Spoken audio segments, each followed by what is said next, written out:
নমস্কার। খুব বেশিটা চাইছি না মা। কবি চন্দননাথ। দাও মাথাতে বিদ্যে ঠেসে, বলছি না মা সরস্বতী। বলছি শুধু একটুখানি শুধরে দিও আমার মতি। ঠিক যখনই পড়তে বসি, তখন খেলার ইচ্ছে হলে, জানোই তো মা, তখন আমায় পোয়াতে হয় কি দুর্গতি। তুমিই বলো, ভাল লাগে কার অঙ্ক খাতায় শূন্য পেলে, কিংবা খেতে বেদম বকা ভূগোল ইতিহাসের ক্লাসে? বুদ্ধি আমার চাই না মাগো, দাও সারিয়ে রোগটাকে বল। আর যেন না পড়তে বসে আমার অমন কান্না আসেন। ওইটুকুনি শুধরে দিলে সকাল সন্ধে পড়বো আমি।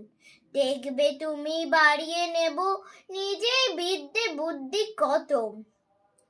তাই তো ওমা বলছি তোমায়, খুব বেশিটা চাইছি না গো। দাও শিখিয়ে পড়ার সময় ভুলবো খেলা কেমন করে। ওইটুকু, ব্যাস ওইটুকু বর দাও যদি মা আমায় মাগো। বুদ্ধি শুদ্ধি যেটুক আছে বাড়িয়ে নেব নিজেই পড়ে। নমস্কার।